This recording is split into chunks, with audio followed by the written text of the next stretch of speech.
what's good? What's good, man? Let's get into it. This is the video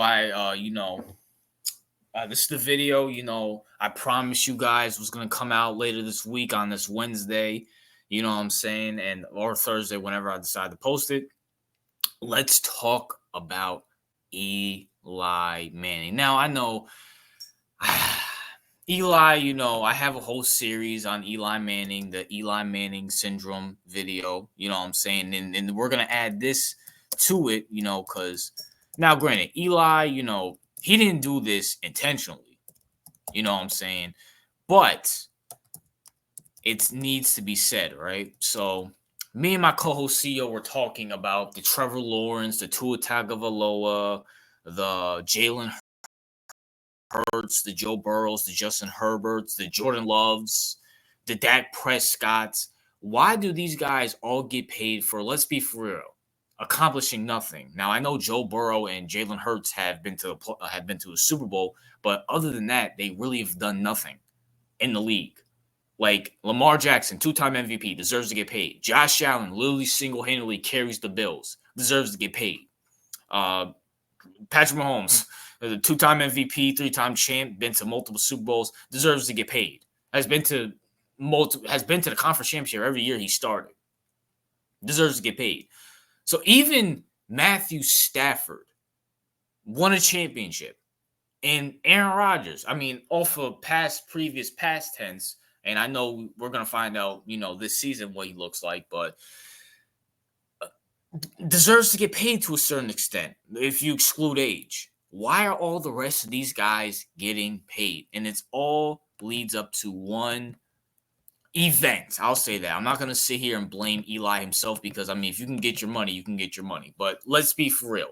Any non-Giants fans know Eli Manning is an average quarterback who lucked up into 2 Super Bowls, which, congrats to him. God bless him. You know what I'm saying? He lucked up into 2 Super Bowls. But what happened in 2013? I remember it just like it was yesterday. I was 13 years old. They made Eli Manning the highest paid quarterback, the highest paid player in NFL history. When, let's be for real, did he really deserve it? Especially a year when they missed the playoffs.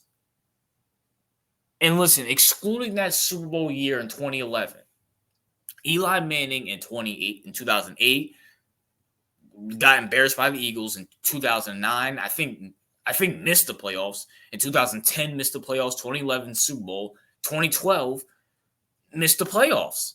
And he missed the playoffs in the most embarrassing fashion too. He lost to a rookie RG3. He lost to a rookie RG3. I remember that game. The guy that literally was literally glazing a croissant on Instagram. That's who Eli Manning lost to. Man, listen, look. Eli Manning is the reason why the Trevor Lawrences, the Tua Tagovailoas, the Daks, and everybody, they're getting paid. Because let's be for real. As soon as Eli Manning got paid, Joe Flacco, a guy, let's be for real, had a 2 to 3 year stretch. I know he had the Super Bowl run. I know he made it to a conference championship in 2011, but let's be for real. Joe Flacco was average. And then after they pay the guy, he misses the playoffs for like 3-4 years. Any Ravens fan, CEO, correct me if I'm wrong. When Joe Flacco when he won the Super Bowl in 2013, wasn't there like a 2 to 3 year stretch where you guys paid him and he missed the playoffs? I know for a fact you guys got sick and tired of him. You got Lamar Jackson, who, with the exception of the Super Bowl, I think Lamar's way better than Joe Flacco. Not even a question. But going back to it, this is the Eli Manning syndrome. You paid a quarterback who's average a lot of money. So now when a quarterback has a 1 to 2 year good stretch, or hell, we're to the point where it doesn't even matter. Like, you need to have one good year. Let's be for real. Tua had one good year. Like, let's be for real. Like, that year where he first got Tyreek Hill, he was injury prone.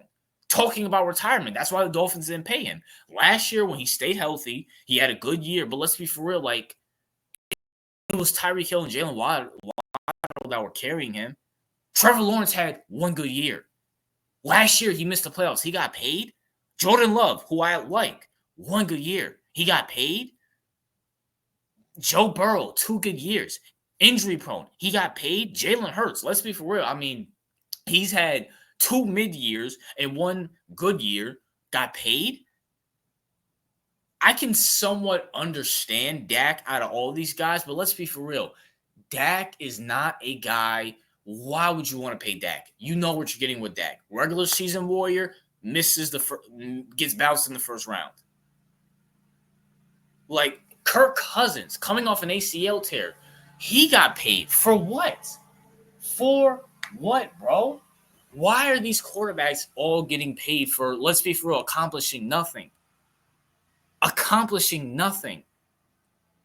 Like, even though I think Lamar Jackson, kind of acted like a female during his negotiations, at least with Lamar, I can understand it. Lamar is a 2-time MVP. He was an MVP before that, before the contract extensions, and he single-handedly carries the Ravens. You put Tyler Huntley in that starting from week 1 to week 17, they're not making the playoffs. You put Joe Flacco, you put anybody in that starting lineup from week 1 to week 17, they're not making the playoffs. But this all traced back to Eli Manning being the highest paid player since 2019. An average bum. And people say, Eli's a 2-time Super Bowl, he deserves it, but you don't realize the significance of this. This doesn't start out like paying an average bum. Like, if Eli was an average bum, he would have never got the money that he got.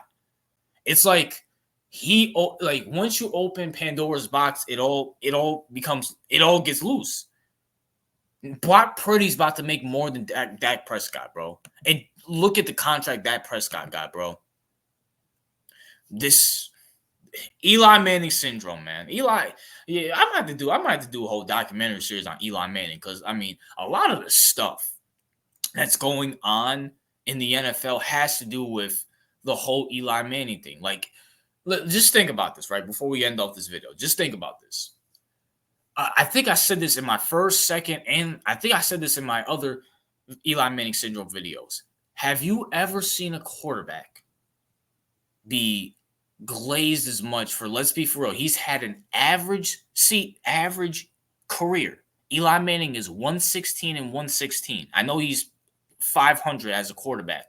Be glazed and glorified as Eli Manning. You have people who take dumps all over John Elway, Jim Kelly, Terry Bradshaw, Joe Namath. Well, at least for their times, they were the elite of the elite of the elite. And keep in mind, those were different eras. Jim Kelly didn't put up the same numbers as an Eli Manning because you were allowed to grab receivers and break their ankles, literally break their ankles if they come across the middle. Same, Joe Namath played in the 60s and the 70s. Back then, you were probably allowed to hit people over the head with a steel chair like WWE back then. But at least with those guys, they were elite for their time. Eli was never elite. Like from 2000, okay, let's say Eli Manning's prime started from 2007 to 2016, the last time he made the playoffs. Was he ever considered a top 5 quarterback in that time period? Other than besides Giant fans. Maybe lower top 10. I don't know. But I mean, it is what it is, man. So that's your answer. So anytime a quarterback, because quarterbacks are about to get paid. You know what I'm saying? Any average, if Will Levis has a good year, he's finna get paid. If Justin Fields goes to the playoffs with the Steelers, he's gonna get paid. I can't think of anybody else off the top of my head. Yeah, I can't really think of anybody off the top of my head. You know what I'm saying? But, it is what it is, man.